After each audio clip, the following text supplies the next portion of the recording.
All right. Well, welcome everybody to this program, which is called Candidate Strategies for Success, brought to you by Elevate Plus. We're hoping that this gives you the insight you need to be even more successful when you are applying for your internships.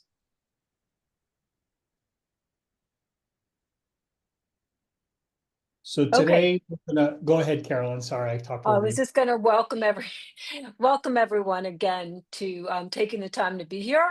I think this is so important. I know your applications are in, but we have a lot that we're going to cover today to really help you strengthen your application and really think about the next steps in preparing for your interviews and navigating the whole hiring process. And Andrew, I didn't mean to cut you off. I'm so excited to show them too. At the bottom of the screen, the slide, you'll notice a little toolbox.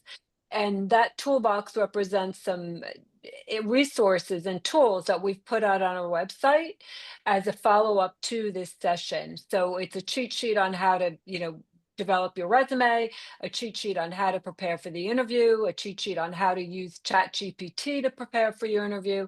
So I would really encourage you to review all the resources that are available to you, and definitely take note of this once we get through the session, because our goal is really try to help you guys be as successful as you can in the process now that you've submitted your application. Andrew, sorry about cutting you right off there.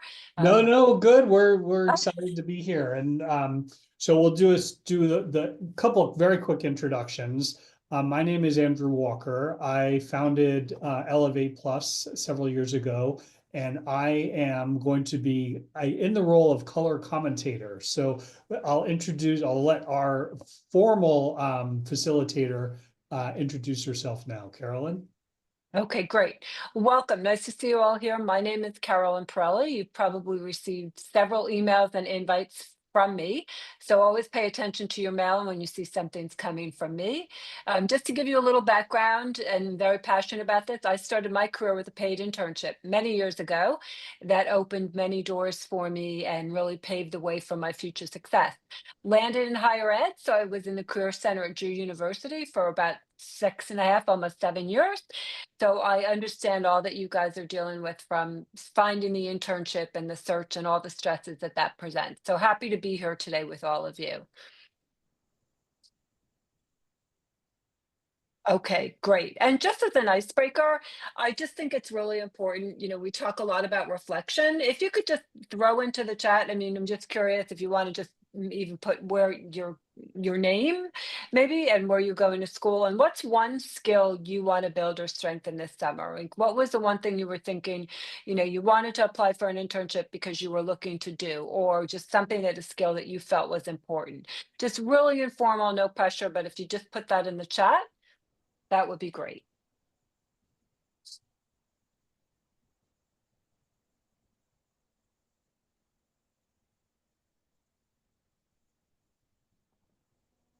Okay, there we go.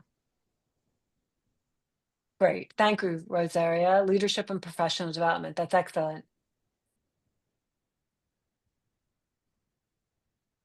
Okay, well, I'm not going to waste too much time here. I just, even for myself, for what we're looking to do, I even think of each summer I have a new opportunity to work with new interns.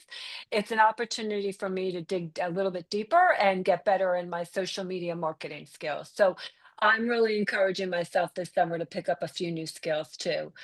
One, marketing skills, excellent.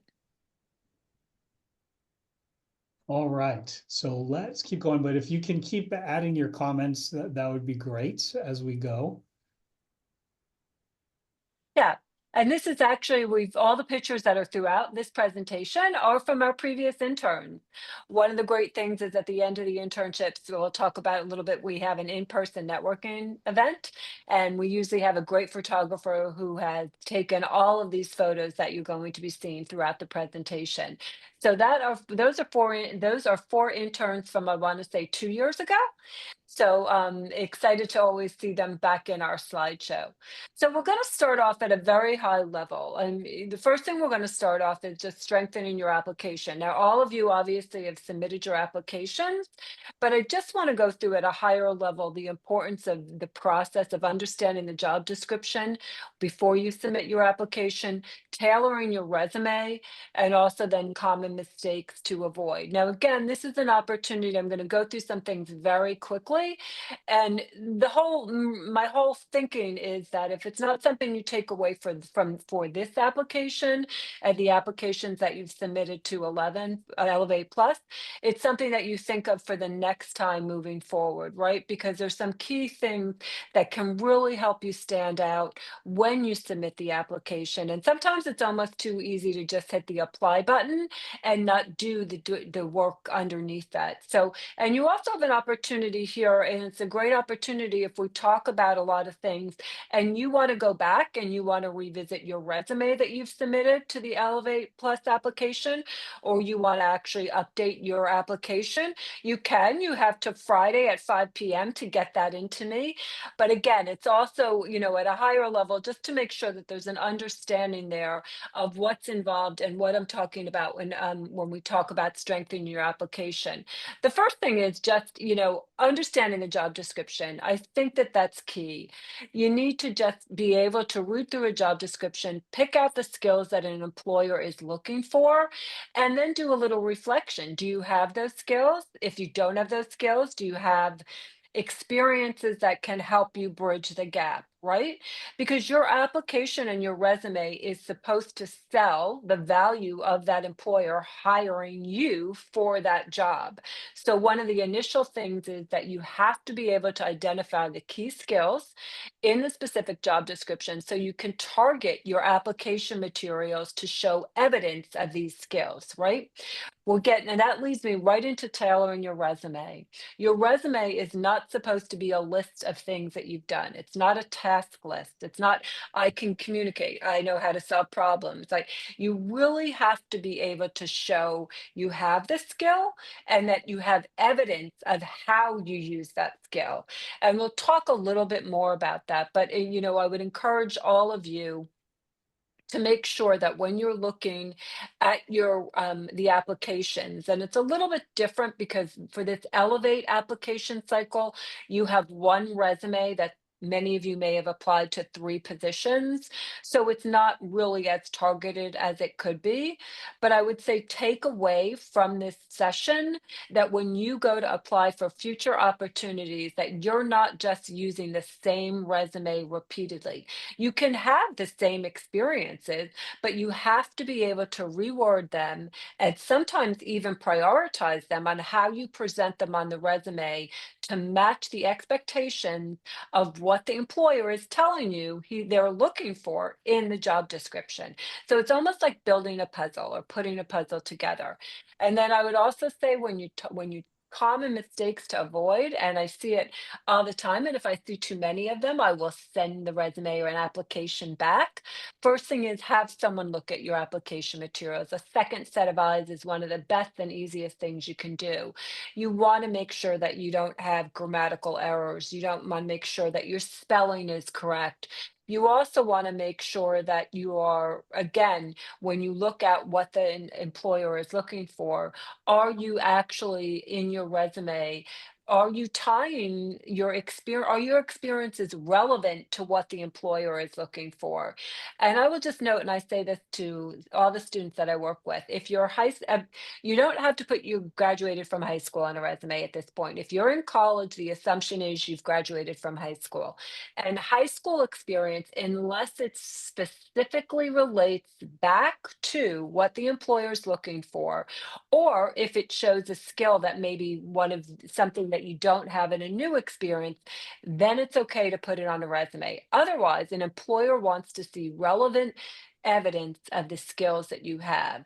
And I would encourage all of you who are on college campuses, take your resumes into the Career Center. They have open hours for things like resume reviews, and have somebody sit down with you and go through how to construct really strong bullets that you can use as you move forward. Okay, so again, common mistakes. We've got an application cheat sheet that we have out on our website that can take you through some more tips and guidance on how to build a really good resume. And again, how to avoid those common mistakes. Things like formatting. And it's just also too, you have to remember that you just don't want to present a laundry list of what you've done. You want to really talk through of what did you do? How did you do it? And what did it result in? And we'll talk a little bit more about that in the next slide. So just to summarize again, to make this point, you've all submitted your applications already and your resumes. Right. That's how we know you're interested and how we could invite you to this call. But after this call, based on what you've learned, if you go back and look at your application materials and you want to update them for any reason, you have until this Friday at 5 p.m. to do that. I'll be So, back, Cookie. Leah, if you don't mind just muting yourself. So, I'm Thanks. so sorry. No, that's okay. So we won't submit your applications to the host employers until either Friday night or early next week. So just wanted to make that point and take advantage. We'll give you the links to the toolbox in this presentation. Just wanted to kind of hammer that point home that you do have a few more days to refine it if you want to. Right. Okay, so now we're going to really talk about one of the most important things that why we wanted to bring everyone together. I think sometimes the easy part is submitting the application, right? Like getting your resume ready, submitting it, and then preparing for the interview. That's really the challenging piece. And we wanted to make sure that you guys have the resources and tools to be successful in the interview process. So one of the things we're going to talk about is identifying the key skills that will come up as part of the interview. We're going to talk about preparing your questions, which is so important. And I'll get into why that's important and the details behind all of this, and standing out as a candidate. And you have to remember that in the interview, your goal is to be able to sell yourself and the value that you bring to the role or the opportunity that the employer is looking to fill. So it's not just a matter of, I'm here for an interview to answer their questions. You need to go into the mindset that this is an opportunity to market what you bring to the table and to be able to sell yourself for the employer to think, I want to hire this person over that last person I interviewed, right? So it's really important. And I will tell you, preparation is key. Again, throughout this whole process, whether it's submitting that application, building the resume, understanding the job description, you can't get away just like, on the fly because it comes off like it was on the fly. Okay. So you need to make an investment in that time. We're also going to have a breakout activity. And I'm just curious if you could put in the chat, like, how do you prepare for an interview? Like, if you've had interviews in the past, what's maybe one thing that you've done that's worked for you? Or, what have you done?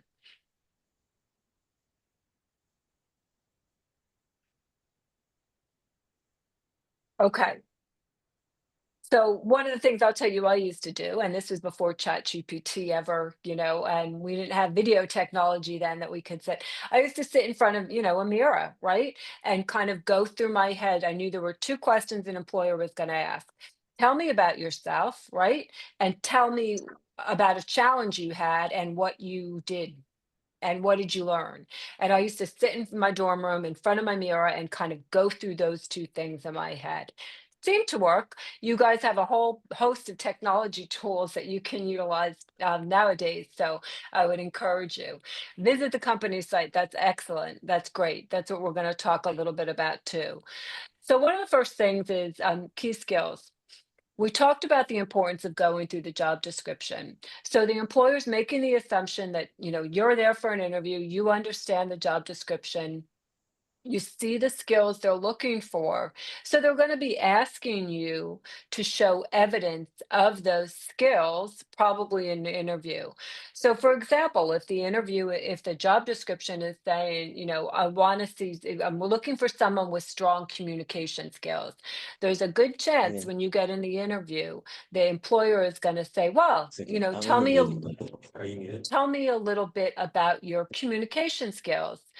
So you need to think through a situation where you've used those communication skills and how you use them and what it resulted in. And there's a little acronym that they use on college campuses, and you may have heard it before or from friends. It's called the STAR method, and it's short for situation, task, action, and result. And it's a little cumbersome at first. I definitely see that. But if you start to figure out how you're going to answer questions, it not only is showing the employer what you did, why you did it, how you did it, but what it resulted in. And that translates to that that you're showing them that you have evidence of being able to utilize or having this skill. And that's so important. Again, see our interview prep sheet that's out on our website with some other great helpful hints and tools. And visit your career centers for this. I know so many have practice rooms, and Drew's got a great tool that analyzes the tone in your voice and how you're answering questions. And there's all this great stuff that's out there. So take advantage of it. Okay, so that's key skills. Moving on again to the STAR method. As I said, it's a little cumbersome, but you want to think about when an employer asks you a question that, give me an example of. So when somebody's looking for you to share an example of a skill you have, you want to be able to talk to it in a situation. You're giving the employer the context of how you were utilizing that skill. What was the task? What was the action? What did you have to do? How did you do it? And then the result. What was the outcome? So I'll give you, an example that I'm reading. Like, let's say you work on campus, okay, and situation is that the job description is looking for someone with strong communication skills, right? And you have a campus student employment job where you work on the desk in Res Life, right? You work on that main desk where people come in, and there's also a phone there, so you're answering the phone all the time. So situation, I work in the Res Life office on my campus. Task, I'm responsible for greeting all the guests that are coming in and out of the office, and I'm responsible for directing and figuring out where to send them if they come in with different problems, right? So as part of that action, I'm responsible for keeping the front area of that office neat and keeping people moving through it really quickly, right? So I've got good organizational skills and I've got good communication skills. And as a result, I run the front office of that Res Life area pretty efficiently. And I manage incoming phone calls from parents, from students, and I'm able to direct them to the right place and to the right offices in a timely manner. So you're not only talking about that you have this skill, right? I'm saying I have communication skills, but I'm also saying I'm tasked with answering the phone. I'm tasked with listening to people that come in and figuring out what's their problem. Do they need to go see? Are they locked out? Do they need a new ID? Do they need to see someone in campus security? So you're giving them evidence of where you're using these skills. So it takes a little bit, as I said, it's a little cumbersome at first, but when you start to think about it and how you talk through examples, in the employer's mind, he's saying, well, if you did that for this organization, then you can probably do that for my organization because we're going to ask you to be working with a bunch of different people and you'll have to interpret different needs that they have. So you're showing evidence of your ability that you have this skill. Another example I say is, I was part of a fundraising team, right, in Colleges Against Cancer. My role was to build community engagement. That was my task. Action, I developed an Instagram account to increase campus awareness.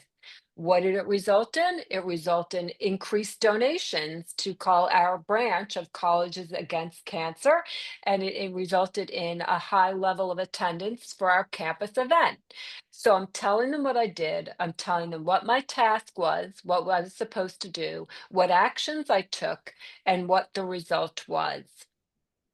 Okay, I know it's a lot, and the more you practice it in your head, and the more you look at your resume and the bullets, and because you might have, on your, you can't fit this whole star sentence on your resume, right?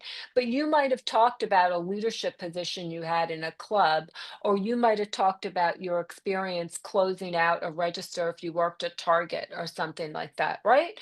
So you're able to translate that when you're in an interview, right? Situation you want to I was responsible for closing out the register on a nightly basis. My task was to make sure that all the, the register receipts tied out to the money in draw. What was the action? How did you do it? I did that by collecting everyone's finished end day receipts. I had to total that out. It resulted in, 99.9% accuracy, and my manager always counted on me to be able to close out without having any issue. So you kind of step through and build it and show that evidence of that skill. Okay. So I would just say this is a really great model, and it's a really helpful way to think about how to give the so what to what your background is. So Right. and it's adding kind of a three-dimensional approach to Mhm. you and your experience. So it's a really useful way of approaching how you present yourself in interviews and in applications. It also carries over well too, with many of you are going to work career fairs, right? You're going to work networking events. This helps you build the library. And as Andrew said, it was like that three-dimensional, conversation that you can have with someone, right? When they ask you, tell me about your experience this summer as an intern. Well, I answered the phone. I thought, you get to build a real story, and the story becomes interesting. And the story is what really makes the conversation kind of flow and go into different areas. So I will tell you the common interview questions that you guys probably all know come up. Tell us about a time you solved a problem in a team setting. And I will tell you, when I was working with a student once, they said, I never really had this situation happen. And I said, well, how is that possible? You're in a class, you're part of an athletic team, you're in clubs. So even if it's not a situation in a paid job, you can pull it in and talk to it. It doesn't have to be a situation that's on your resume, right? It can be, tell us about a time you solved a problem in a team setting. I was involved in a group setting in a class where we were a team and we were supposed to come together, build a paper. Everyone had a specific section that they were supposed to be doing. I was the one who was supposed to pull it all together. Halfway through, I realized that one of my teammates wasn't pulling their weight. So I had to call a team meeting and found out that, they were confused about what their role was. We were able to redefine roles and we were able to successfully submit the paper. That was not a paid experience. That was something that was happening in a classroom. I had a student come in and say, well, I was really nervous about meeting my girlfriend's parents, and I didn't know how I was going to go about doing it. I'm like, perfect. That's a perfect example. We can twist that and you can make that work as well. So think about these two types of questions. Tell me about a time you faced a challenge or made a mistake. How did you handle it? And what did you learn from the experience? A good example to share with you there is I was responsible for booking a club event.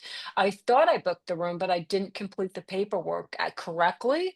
3 days before the event, I found out we didn't have the room. What did I do? I contacted other offices on campus. I contacted some of the coaches to see if they had space in the gym that I could borrow. We were able to save the event, but I learned that I needed to kind of be more accurate.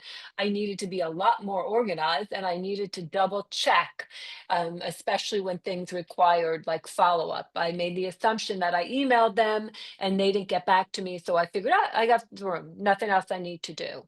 So it was a learning experience for me. And if you can spin that and talk to that in a positive way, it's going to play well during the interview. So it's just kind of in your mind now is just to know this stories. Again, it can be cumbersome. And that's why your career centers, I know, have lots of tools that you can practice this with. But think about in your own mind right now, just like if you had to describe in an interview a project or an accomplishment that you're proud of and why, and see if in your mind you can list out, like the situation was, my task was, the action was, and here was the result. And then build that into how you respond to that question when you're thinking about preparing for an interview. And as Carolyn said, these are pretty common questions. So if you haven't Yeah. had an interview before, um, you will at some point have somebody ask you these questions. So they're really good things to practice all of them, and have a position on before you go into your interview. And I would also say to you, I would encourage you, if you go out into your career centers or if you even go into ChatGPT and you type in the job description, all you have to do is copy in the job description for the job you are applying for, and you say on ChatGPT or whatever AI tool you use for free, I am going for an interview. What questions do you think I can prepare for based on this job description? Boom, and you will get a list of questions, and then you can sort through those and use them as a basis. And it's not to say that those questions are going to be asked, but it's going to give you an idea of some things that you're going to practice, you can practice for, right? Because it may pick up certain skills, or it may see that problem solving is mentioned 3 or 4 times in the job description. So your best bet is you're going to have to answer a question about problem solving, right? So it's just there's so many easy tools. I just would encourage you to take advantage of the resources and prepare. Okay, so prepare your questions. Another big pet peeve of mine when a student would come back for an interview and say, "How'd it go?" Fine. What questions did you ask? Oh, I I really didn't have any questions. You always have to have questions. Questions are key. Whether it be, job reviewing the job description, again, whether it being going out on the website and, reading about the company, reading about the industry that they're in, you're being hired basically to help this organization solve a problem or in most cases solve a problem. So you need to understand and you need to probably do a little bit of research as what's the industry that they're in, what are potentially the challenges that they have, and you can bring that into the interview. And again, just like there's common questions that you can be expected to ask in an interview, when I'm preparing to interview the Elevate Plus intern, there's common things that as an employer I prepare to be asked, right? So I'm asked, one of the most common questions is, what will the onboarding process look like for me, right? As an employer, I should be able to tell the intern, well, the first week you'll work with me, on the second week, you'll branch out and you'll maybe have these meetings and you'll be doing this. So that's a really easy question to kind of keep in your, library of questions. What does the onboarding process look like? Another one that is, an employer can probably readily answer is, what are the next steps in the decision-making process for this position, right? If you know that multiple people are maybe interviewing for a role, and the employer might say to you, I'm spending the next 2 weeks interviewing, then I'll make a decision and I'll let the candidate know, the candidate who's moving forward, I'll let them know, what the result is. And also, I think it's really important is to create job description specific questions. And I think that is, you go back, you review the job description, and I'll give you a really good example. In the job description for Elevate Plus, we talk about the development of blogs. So If you came in and interviewed with me for the Elevate Plus marketing role, a really good question for you to be able to ask is, can you expand a little bit more on the blog development? Will I be responsible for developing the content? Where do you use these blogs? Are these blogs, do you find these blogs help increase donations or user engagement? What's the frequency that I'll be expected to develop these blog posts, right? So go back through that job description and come up with a few questions that you're ready to ask the employer. It's just so important. It shows that you took the time to prepare and really understand the job that you're applying for. So I will have to apologize for the bubbles that just suddenly appeared. I hit a key on my keyboard. I don't think I could recreate that, but Okay. go ahead. Okay.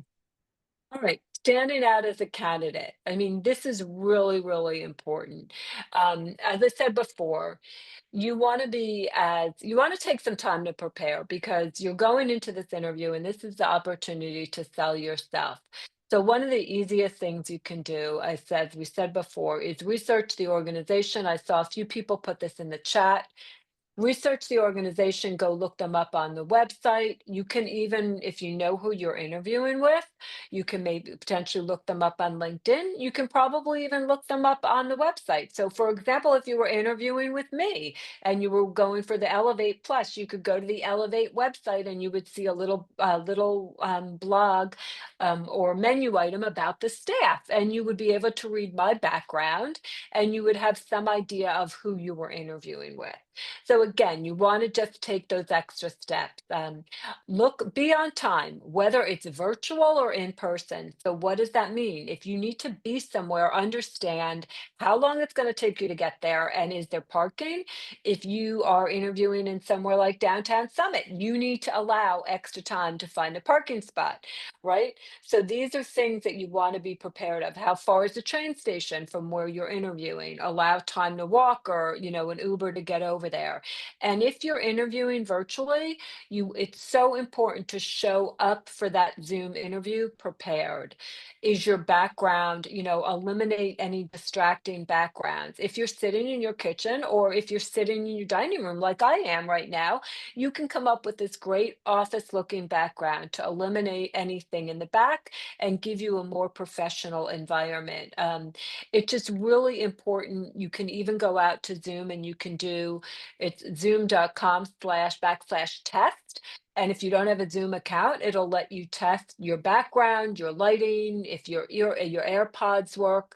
I would definitely encourage all of you to prepare before you go into an interview. Again, whether it's in person or whether it's virtual. Dress for success, even if it's halfway up. When you go to that virtual interview, you don't want to be in the t-shirt that you slept in or the baseball cap. You want to make sure that you look like you've invested the time in yourself because why should I hire you if you're not going to make an investment in yourself? And it's as simple as that from the way employers look at it. And articulate why are you a good fit for the role? Because you're going to have practiced that when you look back at your resume and your job description, right? From what we've shown you on the previous slides. So all of that will help you stand out as a strong candidate. And don't forget to smile and look Yes. the interviewer in the eye. That makes a huge difference. Absolutely. And sometimes it goes fun. I mean, I've had interviews where people said, "So what books do you like to read? What do you like to do outside of work?" I mean, it's not necessarily all going to be, work related. Can you answer this question? And it's really meant to be conversational, believe it or not.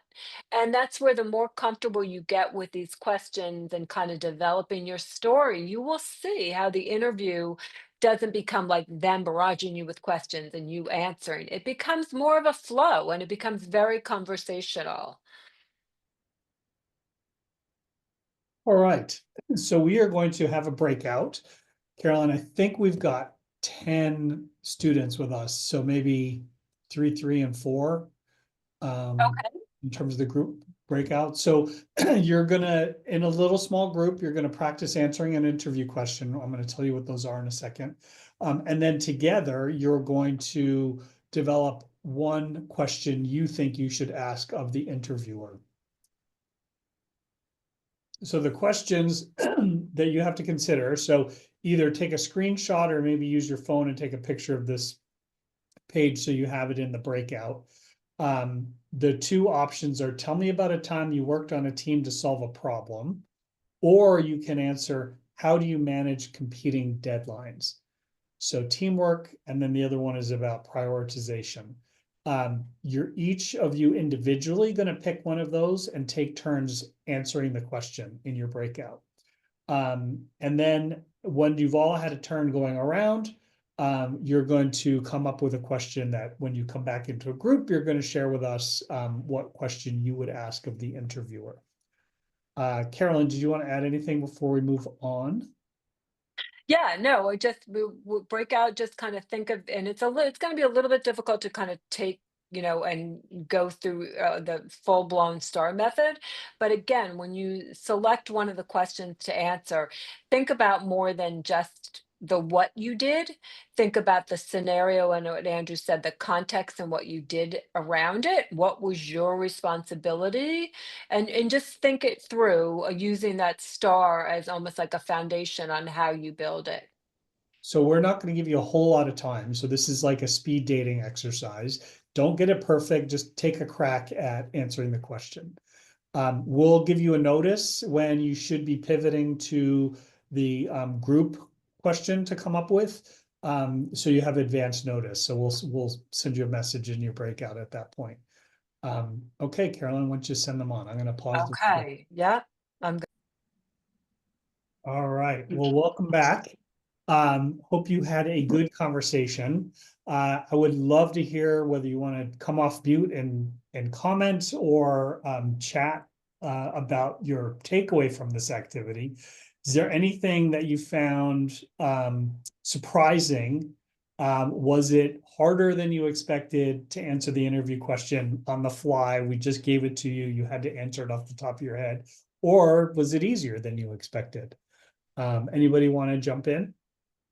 Room one, you seem to have a lively conversation. Anybody from room one want to share? Was I wouldn't mind sharing. Thanks, Rosaria. So I found that my team, my group, relied more on time management when it came to the question about how would we, improve that. So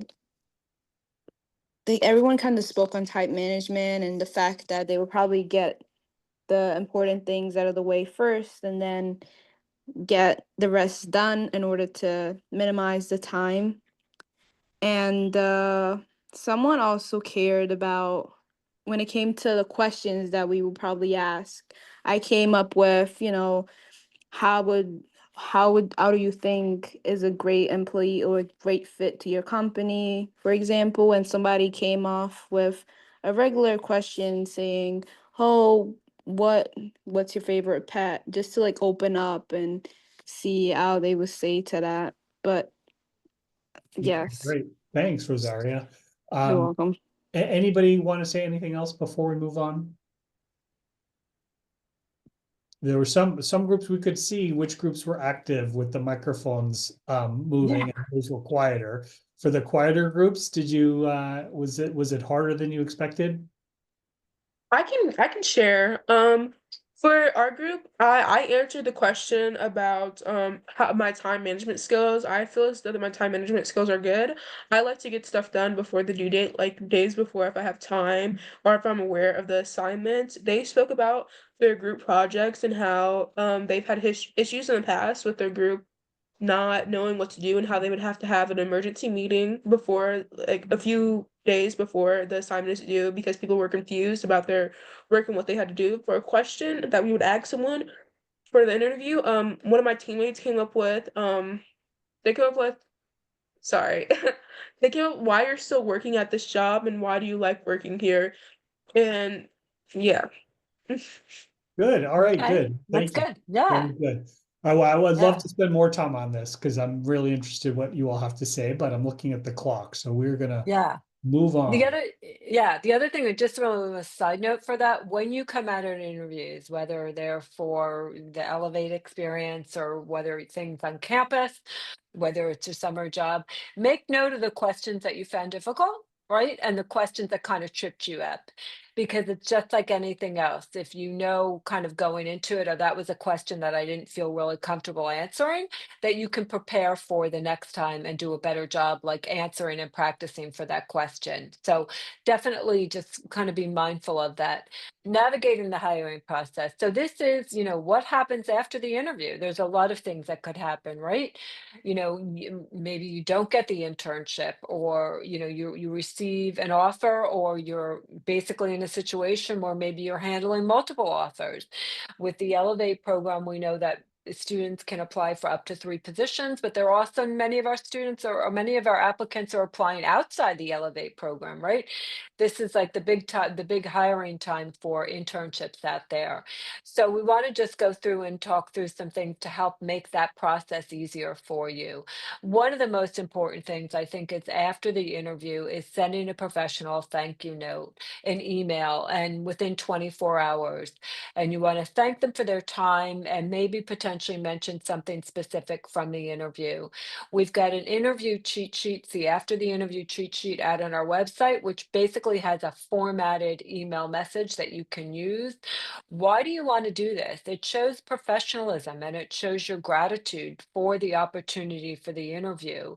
It reminds them of your enthusiasm for the role. So you might be able to say, thank you for the opportunity. I really appreciated learning all about Elevate Plus and its mission. I look forward to using my marketing skills to help you guys build user engagement or community engagement. Boom, I look forward to hearing back from you.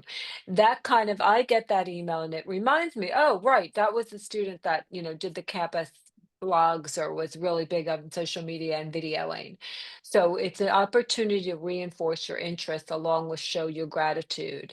It also, again, you highlighted your strength, right? Maybe it's the marketing, maybe it was your organization, maybe it's something you can pull in.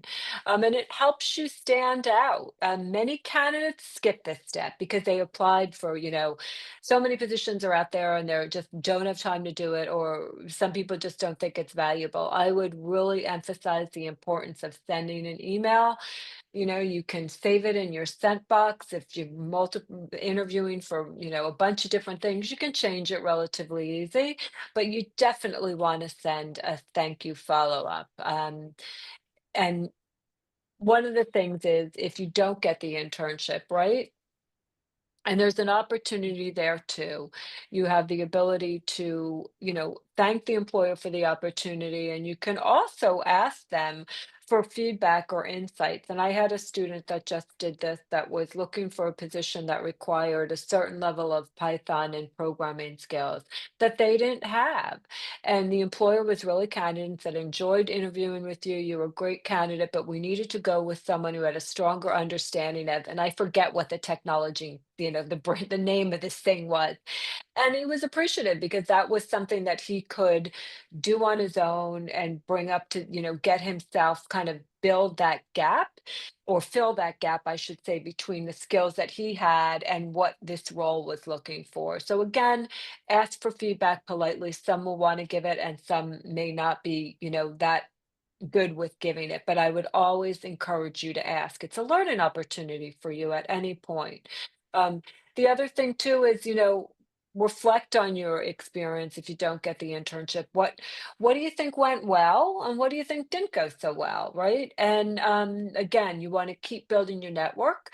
It's really important to do that. If you've interviewed with a person and you had a good conversation with them, why not connect with them on LinkedIn and say, thank you again. I really enjoyed learning about the organization.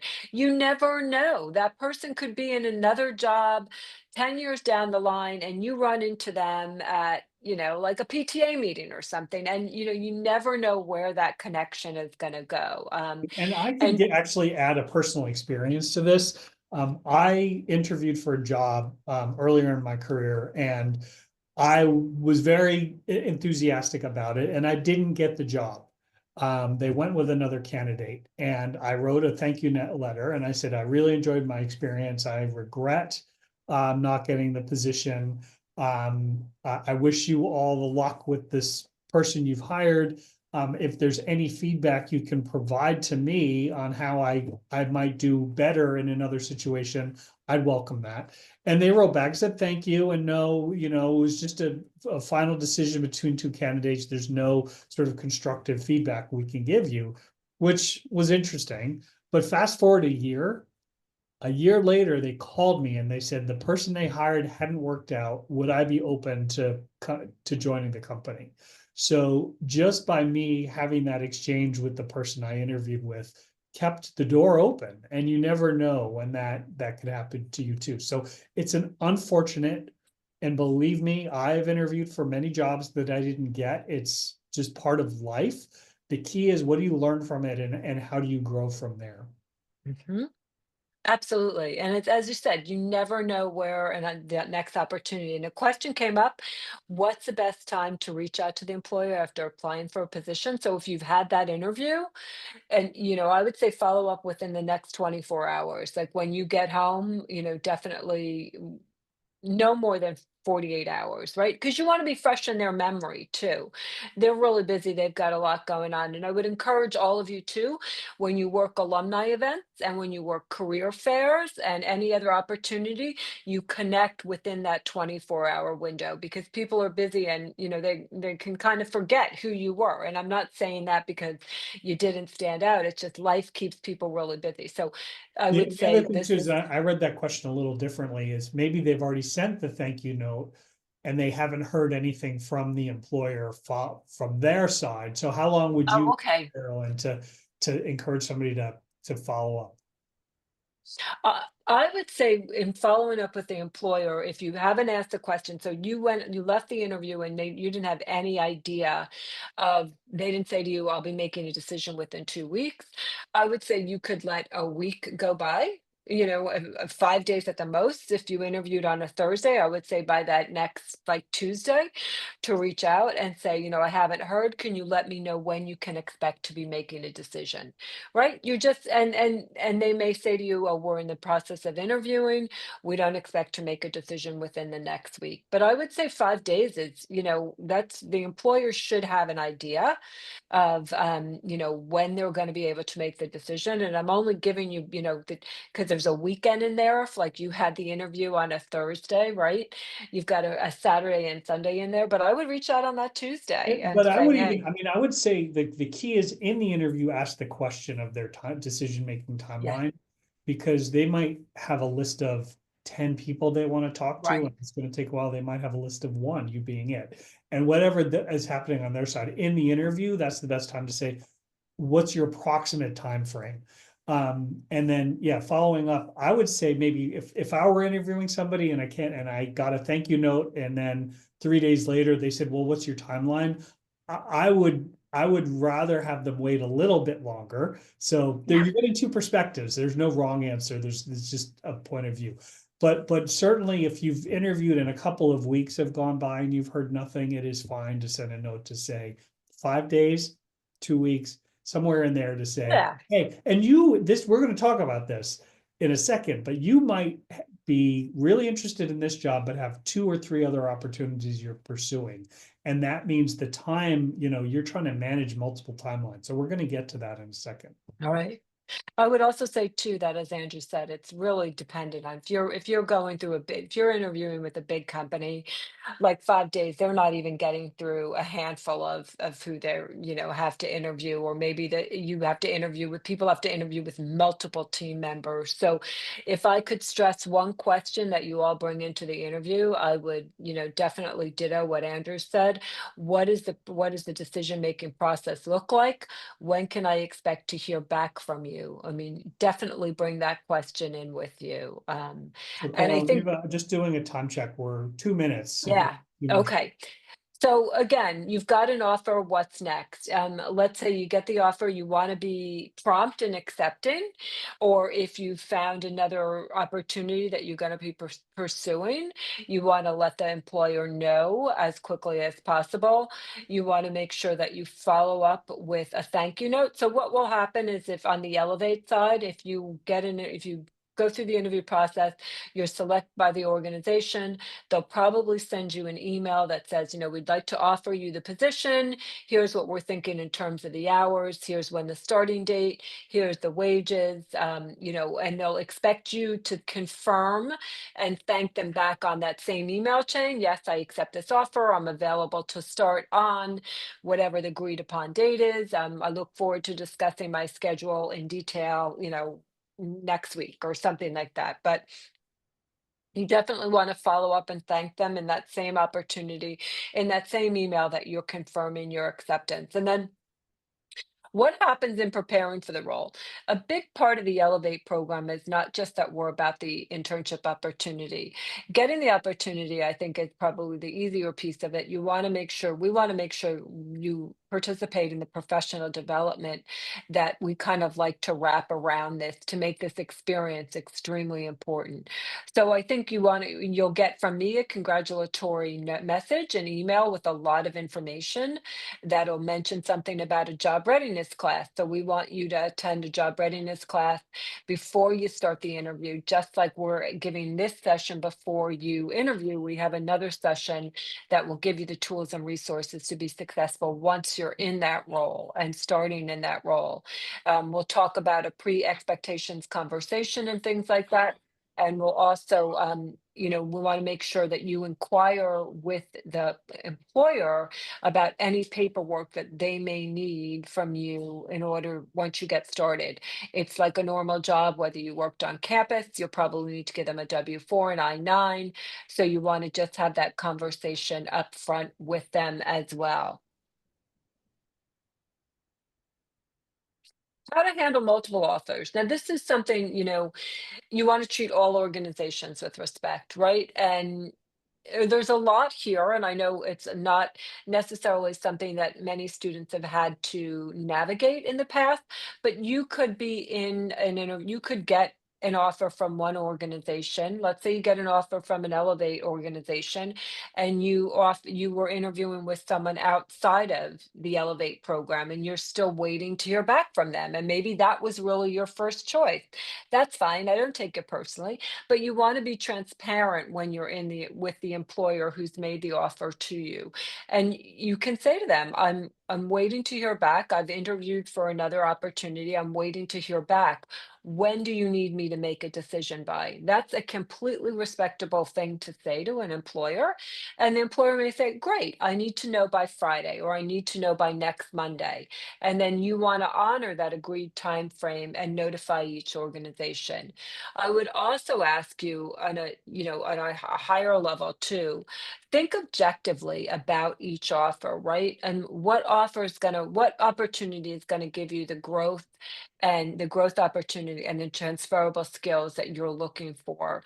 What role is in alignment with your long-term goals? And then also a bigger picture, as you look at your summer, what's going to allow you to balance the many things that maybe you have on your plate? Let's say you have to take a class or you're working another job or caring for a family member or whatever the situation may be. What job is going to give you maybe the flexibility that you need? So you want to make sure that you consider all these factors when making the decision. And you also, again, just want to be transparent with the employer. You don't want to ghost the employer and just not get back to them. Okay.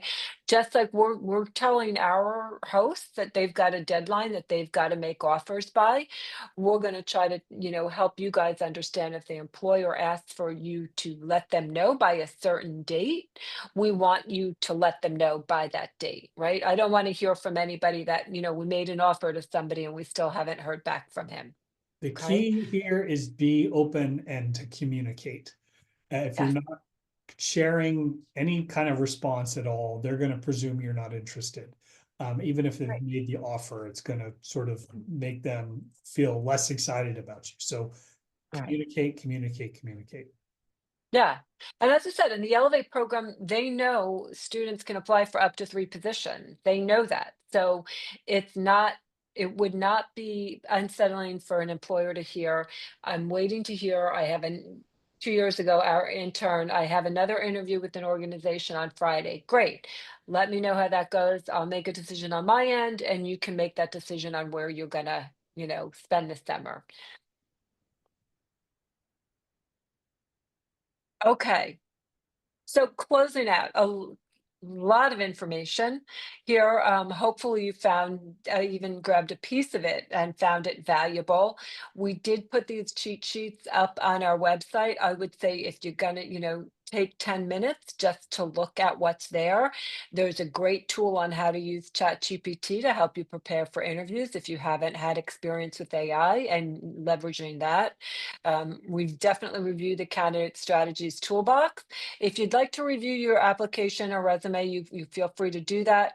This information was for not only this opportunity, but for opportunities in the future. And then again, to really help you prepare for those upcoming interviews. So, and after the session, if you have any questions at all, you can just email us or reach out to Andrew and I. But we just want to wish you all the best of luck. And remember, when you see emails from me, to please read them. So it's important, as Andrew said, and we'll email you as part of the communication process. And I just ask that you respond to them when you can. Thank you very much. So at the bottom here, and we'll distribute these slides and also make the recording available on our website, but the toolbox can be found on our website. I've put the link to the website in the chat. We're going to end the call now. So thank you all for joining.